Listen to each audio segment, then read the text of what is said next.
आज से करीब 220 साल पहले सन 1798 में फ्रेंच मिलिट्री लीडर नेपोलियन जब इजिप्ट पर कब्जा करने के लिए आया तो उसने वहां कुछ ऐसा देखा जो आज दुनिया के 7 अजूबों में से एक है।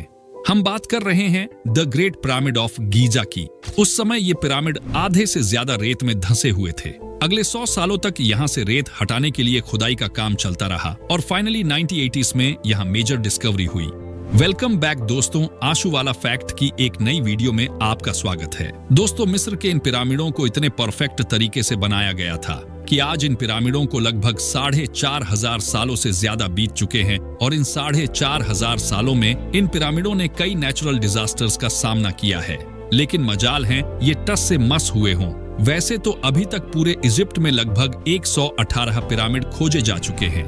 वर्तमान समय में जो पिरामिड दुनिया के सामने मौजूद हैं, उनमें से सबसे बड़ा इजिप्ट के शहर कायरो में मौजूद है, जिसे पिरामिड ऑफ कुफू कहा जाता है। ये पिरामिड 480 फीट ऊंचा और करीबन 13 एकड़ में फैला हुआ है, यानी इस पिरामिड के अंदर 1-2 नहीं बल्कि पूरे 9 फुटबॉल फील्ड आराम से आ सकते हैं। और एक एस्टिमेट के हिसाब से इस पिरामिड को बनाने में लगभग 23 लाख बड़े बड़े पत्थरों का इस्तेमाल किया गया था, जिसमें से कई पत्थरों का वजन 50 टन से भी ज्यादा था। इन बड़े बड़े पिरामिडों को देखकर लोगों के मन में ये सवाल आता है कि आखिर इन पिरामिडों को किसने, कब और कैसे बनवाया होगा, क्योंकि इस मॉडर्न जमाने में हम अगर चाहें भी तो भी ऐसे पिरामिड नहीं बना सकते, तो फिर 4,500 साल पहले इन पिरामिडों को कैसे बनाया गया होगा, क्योंकि उस समय में ना ही तो कोई मशीनरी थी और ना ही कोई एडवांस टेक्नोलॉजी, यहाँ तक कि उस समय में पहिए का आविष्कार भी नहीं हुआ था। तो कैसे इन 50 टन वजनी पत्थरों को इतनी ऊंचाई तक ले जाया गया होगा,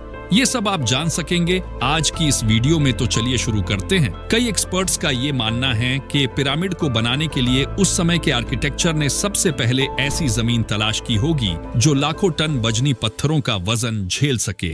और जमीन के मिल जाने के बाद अब काम था जमीन को लेवल करने का, क्योंकि जिस तरह एकड़ जमीन पर पिरामिड बनना था, अगर उसका लेवल थोड़ा सा भी आउट होता तो 480 फीट ऊंचे इस पिरामिड का खड़ा होना बिल्कुल भी मुमकिन नहीं था। अब इस जमीन को लेवल करने के लिए उस समय के इंजीनियर ने इस सिंपल से टूल का इस्तेमाल किया, जिसके दोनों साइड पर लकड़ियां और बीच में पत्थर बंधा हुआ है। अगर पत्थर जमीन से टच हो गया और उसकी रस्सी सेंटर लाइन पर आ रही होगी तो इसका मतलब है बीच की जमीन परफेक्टली लेवल्ड है।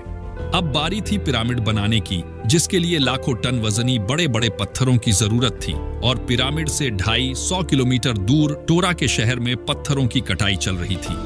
अब सबसे बड़ी चुनौती ये थी कि इन भारी भरकम पत्थरों को कंस्ट्रक्शन साइट तक कैसे ले जाया जाए। हर एक पत्थर 50 टन यानी 50,000 केजी था, जो तकरीबन 3 पैसेंजर बस के बराबर बनता है। और ऐसे 23 लाख पत्थर सिर्फ एक पिरामिड में इस्तेमाल होना थे।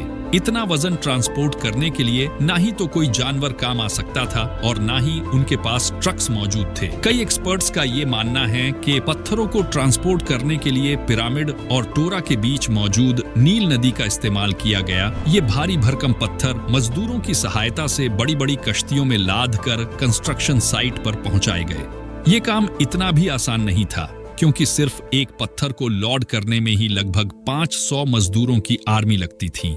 पिरामिड पर रिसर्च कर रहे एक्सपर्ट को अब बहुत सारे सवालों के जवाब मिल चुके थे, लेकिन एक सवाल उन्हें अब भी हैरत में डाले हुआ था, और वो ये था कि आखिर कैसे इन भारी भरकम पत्थरों को इतनी ऊंचाई तक ले जाया गया होगा। सदीद रिसर्च के बाद एक्सपर्ट को इस सवाल का भी जवाब मिल ही गया। एक्सपर्ट का कहना है कि पिरामिड के कंस्ट्रक्शन से पहले ही यह प्लान कर लिया गया था। या तो यह स्पाइरल ट्रैक के जरिए ऊपर गए होंगे या फिर जिगजैग तरीके से, लेकिन ये बात तो तय है कि ये 50 टन वजनी पत्थर मजदूरों की मदद से ही ऊपर पहुंचाए गए। आखिर पिरामिड को बनाने का मकसद क्या था और इन पिरामिड को बनाने में कितने मजदूर एक साथ काम करते थे, और इससे भी कहीं ज्यादा आप जान सकेंगे इस वीडियो के पार्ट 2 में। अगर आपको ये वीडियो पसंद आई है तो वीडियो को लाइक करके चैनल को सब्सक्राइब लाजमी कर देना, और हम मिलते हैं किसी अगली इंफॉर्मेटिव वीडियो में। तब तक के लिए जय हिंद, जय भारत।